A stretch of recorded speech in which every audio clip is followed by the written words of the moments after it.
Hey guys, it's Mateo. If you've ever waited tables, you know some nights feel heavier than others. That Friday at Los Robles Cantina in San Antonio was one of those. I was 24, double shifting, still smelling like fryer oil from lunch. My feet hurt. My mom had just texted that her insulin went up again, and I was counting every single tip like it was gold.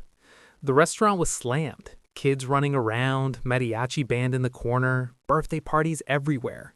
I dropped off table 12's food with my usual, here you go, enjoy, and thought that was it.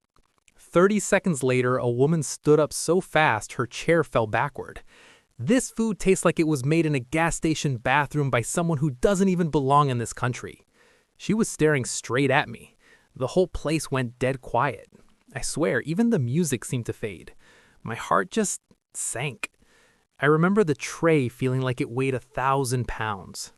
I try to keep my voice steady. Ma'am, I'm really sorry. Let me get the manager right now. She cut me off and laughed, this cold, ugly laugh. Don't ma'am me. I know your type. You people come here, take our jobs, ruin everything, and can't even cook real food. I want this meal free, and I want you gone, fired, tonight. Then she leaned in so every table around could hear. Speak English, or are you too lazy for that too? I felt my face burn. My hands started shaking so hard the water glasses rattled. I was born 2 hours south in Laredo, Texas. I'm a U.S. citizen. My dad died when I was 12 and my mom cleaned houses so I could stay in school. I was killing myself for nursing prerequisites. And in that moment, none of it mattered to her. I was just you people. I opened my mouth and nothing came out. I just stood there. And honestly, that silence was the best thing I ever did. I didn't see it, but across the room, a 16-year-old named Sophia, the owner's daughter, had been filming her enchiladas for her foodie TikTok. When Karen started screaming, Sophia just turned the camera and kept rolling. By the time Karen was demanding the owner, that video already had 50,000 views and was climbing crazy fast. Mr. Garcia, my manager, walked out calm as ever. Karen jabbed her finger at me like I was garbage. Fire him right now, or I'm calling corporate, the news, everybody. Mr. Garcia looked at her, looked at me, then looked at 300 people staring back at him. He said 5 words I'll never forget as long as I live. Ma'am, you need to leave. The entire restaurant erupted, clapping, whistling. Some guys even stood up cheering. I almost dropped a tray right there. Karen's face went bright red. You're choosing him over a paying customer? Mr. Garcia didn't argue. He just motioned toward the door. People started slow clapping as he walked her out. I stood frozen in the middle of the dining room, tears in my eyes, watching her scream over her shoulder that she would destroy every single one of you. She had no clue who was in that building that night. My big sister Camila produces the evening news at KSAT 12. My cousin Diego has almost 1 million followers reviewing Tex-Mex. And Sophia, the girl with the phone, she's literally the owner's kid. By the time Karen got to the parking lot, the video was at 2 million views. The comments were already doing detective work. I barely slept. At 5:47 a.m., my phone started buzzing off the table. Friends, classmates, people I hadn't talked to since high school. Everybody sending the same message. Mateo, they found her. She works at Texas Pride Bank. By the time I woke up for real, the bank's Google reviews had gone from 4.8 stars to 1.2 overnight. Hundreds of people leaving the same review, employing racist attack waitstaff. Her LinkedIn was flooded. Her boss was tagged in thousands of comments. I never wrote one word. I never called anyone. I just got dressed and went to work like it was any other Saturday. Still shaking. That afternoon, people I'd never seen before started walking in asking, "Is Mateo here? We want Mateo's section." They'd hand me a 20, a 50. Once a guy left $200 and said, "This is for your mom. We saw the video. You didn't deserve that." I had to keep going to the walk-in cooler to cry so customers wouldn't see.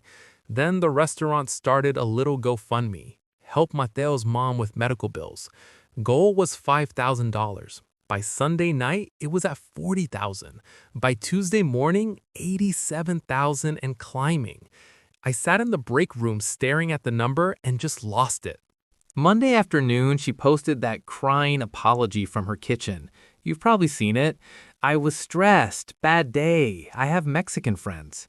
10 minutes later, screenshots started dropping. Years of her old Facebook comments calling people illegals. Worse stuff I don't even want to repeat. The apology video ended up with over 1 million dislikes. People were quoting her own words back to her in the comments. Meanwhile, strangers kept showing up at the restaurant just to shake my hand. A week later, the owner threw the biggest customer appreciation party you've ever seen. Free tacos, free drinks, mariachi, news trucks parked outside. At the very end, they called me up on stage. I thought they were just gonna say thank you. The owner handed me a giant check, $100,000. Everything left after mom's bills and medicine for the next 5 years, enough to pay my entire nursing school tuition and never take out another loan. Then he held up a framed photo of Karen with a red circle and slashed through it. Permanently banned for life from every location. The whole place started chanting, Mateo, Mateo. I couldn't even talk. I just stood there crying while hundreds of strangers cheered for me. I graduated nursing school last year, top of my class.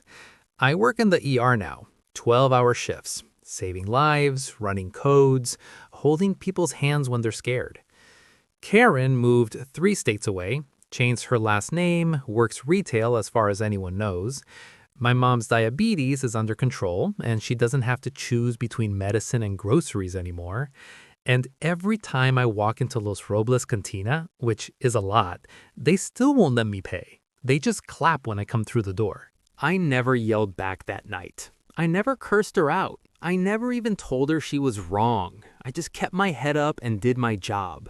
And that turned out to be the most powerful thing I could have done. Because good people, people with phones, people with hearts, people who refuse to stay quiet when someone's being hurt, they're louder than any hater will ever be. If you're watching this and somebody's trying to make you feel small because of how you look, how you talk, where your family came from, remember my night. Stay kind. Stay you. The universe has a way of handing the microphone to the right person at the right time. If this story made you angry and then made you cry happy tears, hit that like button for me. Drop a comment and tell me where you're watching from and if you've ever seen karma move this fast in real life. Share this video with someone who needs to be reminded that the good guys can still win. And if you're new here, subscribe and tap the bell. I'll keep telling the stories that prove decency is the strongest thing in the world. Thank you for letting me tell you mine. I'll see you in the next one.